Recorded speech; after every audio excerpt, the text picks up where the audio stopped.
안녕하십니까. 첫째 번째 말씀은 기법의 정의를 좀 말씀드렸습니다. 간단하게 말씀을 드리면 모든 삼라만상이나 모든 인간의 행동, 작가의 창작 행위 모든 것이 사실은 기법을 통해서 내용과 주제, 의미를 실어서 전달한다. 기법 없이는 전달할 방법이 없다. 그 말씀을 드렸습니다. 근데 의외로 그런 기법에 대한 인식이 좀 부족한 것이 아닌가 그런 생각이 듭니다. 어떤 행동도 기법을 통해서 그 행동의 목적이 실려서 전달됩니다. 그래서 기법이 중요하다 그런 말씀을 드렸는데 기법은 곧 내용이고 의미입니다.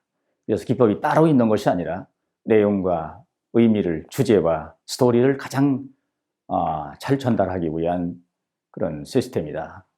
과정과 기법과 방법이 기법이다. 그렇게 말씀드릴 수 있습니다. 이 세 번째 말씀은 이제 문학작품과 관련시켜서 구체적인 말씀을 드리고자 합니다. 이 수필 작품이라든가 소설 작품이라든가 문학 작품을 통해서 기법을 어떻게 얘기할 것인가, 저는 한 세 가지로 정리할 수 있다고 봅니다. 첫째는 작가의 창작 행위를 실현시키는 일체의 기법, 과정, 방법을 총칭하는 말입니다.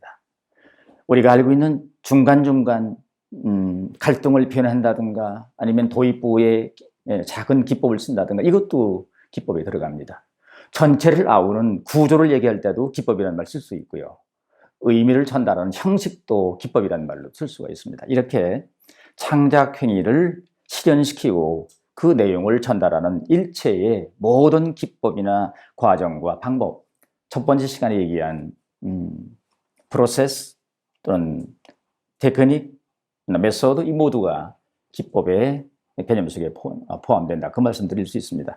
이 얘기를 조금 더 구체화시키면 작품의 주제와 의미를 예술적으로 구조화한다고 그러는데요. 예술적으로 구조화하고 형상화해서 언어로 전달하는 일체의 방법이나 과정이나 기술을 또 기법이라고 할 수 있습니다. 그러니까 내용이나 무슨 주제나 기법이 따로 떨어져 있는 것이 아니라 그것을 겉으로 드러내는 것이 기법이고 그 기법의 내용이 바로 의미가 되고 주제가 된다. 그렇게 얘기할 수가 있습니다. 그런데 여기서 중요한 거, 모든 문학작품의 이런 기법은 언어로 바꿔진다는 거예요. 언어를 통해서 그런 기법이 전달된다. 그런 말씀을 드릴 수가 있죠. 언어화의 기법, 언어화의 기술, 이게 중요한 이유가 거기에 있습니다. 수필을 배우는 사람들에게도 문장력을 배우고 수사학을 배우고 소술 방법을 연구하는 이유도 바로 이런 기법을 효율적으로 적절하게 활용하기 위한 전략이라고 볼 수 있습니다. 그래서 정리하면 문학작품에서 기법이란 소재의 선택으로부터 통찰 과정을 거쳐서 그 소재를 예술적으로 배열하고 그것을 언어로 전달하는 일체의 전략이나 전술을 우리는 기법이다. 그렇게 얘기할 수 있습니다. 그렇게 보면 기법과 무관한 것은 아무것도 없죠. 소재를 선택하고 그것을 통찰하고 그것을 또 예술적인 감동을 줄 수 있는 구조로 배열하고 그것을 문장과 수사학으로 전달하고 이거 모두 기법과 관련이 되어 있다는 뜻이죠. 겉으로는 기법을 통해서 전달되지만 그 기법의 내면 속에는 주제와 의미와 내용이 담겨 있다. 그런 말씀을 드릴 수 있습니다. 그렇다면 이런 기법에는 어떤 구체적인 기능이 있을까? 이적인 차원에서 설명하면 네 가지로 요약이 돼요. 첫 번째가 창조성입니다. 쉽게 얘기하면 모든 문학적 이야기는 기법을 통해서 창조가 된다는 뜻이에요. 기법이 없으면 창조까지 나아가지 못합니다. 구상 단계에서 끝나요. 구상한 것을 언어를 통해서 전달할 때 이것이 작품으로 완성이 됩니다. 두 번째는 효율성입니다. 같은 값이면 다홍치마라는 말이 있듯이 기법을 쓰지 않는 작품과 기법을 써서 완성하는 작품은 큰 차이가 있다는 거죠. 아다르고 오다르다는 말도 있어요. 그걸 제가 이제 창작 지도하는 과정에서 여러 번 강조하기도 하고 또 실험을 시키기도 하는데 효율적인 창작의 기법을 쓰면 감동도 커지고 전달력도 높아지고 훨씬 재미있어지고 또 정확해진다는 거죠. 이런 효율성의 문제가 기법을 통해서 이루어질 수 있다는 거죠. 세 번째 미적인 기능은 예술성입니다. 이 기법을 쓰면 그렇지 않은 작품보다 훨씬 예술성을 자연스럽게 함양시킬 수 있다. 보다 예술적인 작품으로 전달할 수 있다는 거죠. 예술성을 증진시킬 수 있는 방안이 바로 적절한 기법을 쓰는 것이다. 그런 거죠. 그리고 마지막 네 번째는 전달성입니다. 이미 여러분은 아시겠지만 전달력을 높여준다는 거죠. 기법을 쓰면 훨씬 잘 이해력도 높이고 감동도 높여주고 주제가 무엇인지 또는 작가가 보여주고자 하는 궁극적인 의미가 무엇인지도 쉽게 전달이 될 수 있다. 그래서 창조성과 효율성과 예술성과 전달성, 이게 기법을 통해서 우리가 얻을 수 있는 미적인 기능이다. 그렇게 말씀을 드릴 수 있습니다. 이제 수필 창작 과정을 통해서 이런 기법이 어떻게 활용되는지를 기법의 예를 통해서 좀 말씀을 드려볼게요. 수필 창작 과정은 크게 세 가지나 네 가지 과정으로 설명해요. 첫 번째 과정이 소재를 선택해서 통찰하는 과정입니다. 우리가 글을 쓰려면 소재, 글감이 있어야 되잖아요. 근데 그 글감을 자기가 보여주고자 하는 주제를 담고 있는 글감을 찾아내야 되는데 이때도 소재를 선택하는 기술이 필요하다는 겁니다. 여기서는 말씀드릴 수 없지만 소재 속에 주제를 암시할 수 있는, 상징할 수 있는 그런 요인들이 있어야 돼요. 의미가 들어있어야 됩니다. 나중에 이제 제가 또 이건 설명할 수 있는데, 그 다음에 중요한 게 통찰 과정입니다. 이게 우리나라 작가들이 잘 못하는 거예요. 소재가 있으면 그 소재를 깊이 깊이 읽어내는, 인식하는 기술이 필요해요. 그걸 읽어지 못하면 자기가 읽어낸 수준까지만 이야기를 들려줍니다. 이게 그 사람의 인식의 수준이고 작품화의 수준이에요. 저는 그렇게 얘기합니다. 감정 수준까지 읽어냈느냐, 이성 수준까지 읽어냈느냐, 영적인 수준까지 읽어냈느냐는 거죠. 좋은 작품은 하나같이 감정 수준 또는 이성 수준 말할 것도 없고 그걸 초월해서 영적인 수준까지 읽어내야 된다는 거죠.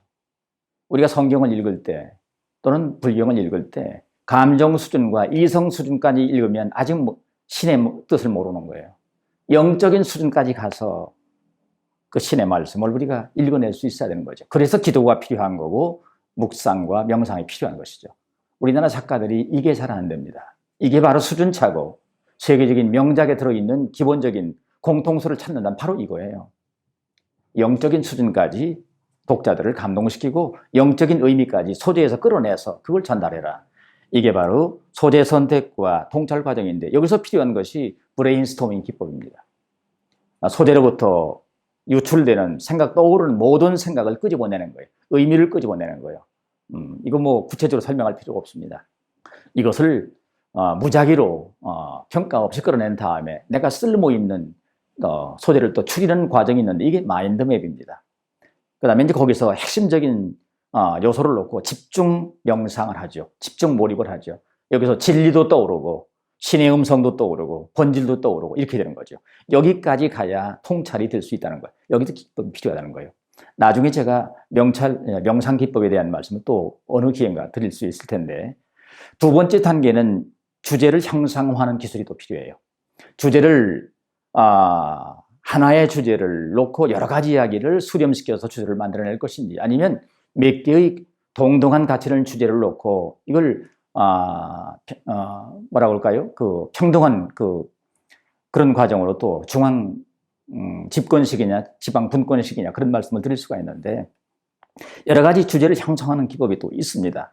이런 걸 모르면 작품을 자유롭게 효율적으로 예술적으로 형성하는 데 문제가 있다는 뜻입니다. 세 번째 기법이 이야기의 미적 구조화 방법인데 저는 이게 중요하다고 봅니다. 같은 이야기도 어떻게 배열하느냐에 따라서 달라요. 예를 들어서 누군가를 생일을 축하하기 위해서 생일 선물을 가져왔을 때 그냥 주는 것과 몇 가지 과정을 만들어서 감동적인 과정을 만들어 전달하는 건 다른 거죠. 요즘 젊은 학생들 그거 많이 합니다. 첫 번째는 불을 꺼놓고 주인공이 들어오면 불을 켜고 그러면 이제 촛불 켜는 곳이 보이지 않겠어요? 그러면 세 번째는 주인공을 들어오게 하고 네 번째는 박수를 치게 하고 다섯 번째는 선물을 안겨주고 마지막은 포옹을 한다. 이런 나름대로 컨텐츠가 있겠죠. 이런 것이 바로 배열의 기술인데 작품에는 그게 꼭 필요해요. 이걸 잘 짜느냐에 따라서 소위 플롯이라는 게 만들어지는데 이 플롯이라는 것이 재미없는 얘기를 예술적인 이야기로 바꿔주는 전략이 플롯입니다. 쉽게 얘기하면. 일본의 한 유명한 노벨상 수상자는 그런 말을 했어요. 또 아리스토텔레스도 그런 말을 했습니다. 비극의 예술의 생명은 바로 이 배열 방법에서 나온다. 이걸 잘 배열하느냐 못하느냐에 따라서 이게 영화를 만드는 PD님들의 역할일 수도 있고 작가의 역할일 수도 있습니다. 그리고 마지막 과정이 이제 서술과 수사 과정이에요. 어떤 언어로, 어떤 문장으로 어떻게 배열해서 이야기를 전달하느냐. 여기에 다양한 수사학과 문장, 기법들이 동원됩니다. 이렇게 해서 수필 창작 과정에도 참 많은 기법들이 필요해요. 아는 것과 모르는 것은 다르죠. 모르면 그냥 자기가 아는 경험에 익숙한 대로 쓸 수밖에 없지만 이런 기법들을 알면 아까 말씀드린 것처럼 창조성을 높이고 효율성을 높이고 또 예술성을 함양하고 보다 전달력 높게 이야기를 창조해서 전달할 수 있는 그런 힘이 생기는 거죠. 이 모든 과정이 수필 창작 과정, 문학 창작 과정에서는 언어를 통해서 이루어진다는 거죠. 그래서 더 어렵습니다. 이걸 어떻게 기법을 만들고 어떻게 작품 속에 기법을 집어넣고 기법을 활용할 것이냐 하는 것이 작가들한테는 평생 연구 과제입니다. 거기다가 언어라는 것이 만만치 않습니다. 언어라는 것은 실체를 잘 보여주지 못해요. 그래서 대상이 가지고 있는 본질을 실체에 가깝게 전달하기 위한 노력들이 참 많습니다. 그런 노력들을 하기 위해서는 특히 이런 기법을 우리가 연마할 필요가 있죠. 언어는 진리를 잘 가르쳐주지 않는다. 잘 전달하지 않는다. 이것을 언어의 논리적 거리라는 말을 씁니다. 또 불경에서는 언어도단이라는 말을 썼어요. 언어의 길이 중간에 끊어지고 만다. 그래서 진리까지는 이르지 못한다. 그래서 그 끊어진 길을 작가가 채워넣어야 되는데 사실은 이때 기법이 필요한 것입니다. 그 기법을 잘 활용하면 언어로서는 설명할 수 없는 그런 의미를 전달할 수 있는 방법이 생긴다는 거죠. 그래서 여기서 작가들의 참 많은 고뇌와 연구가 필요합니다. 자, 이 세 번째 이야기는 구체적으로 문학작품 속에서 기법이라는 것이 어떻게 필요한 것이고 어떤 미적 기능을 수행하고 구체적으로 어떤 것들이 있느냐 예를 제가 보여드렸습니다. 수고하셨습니다.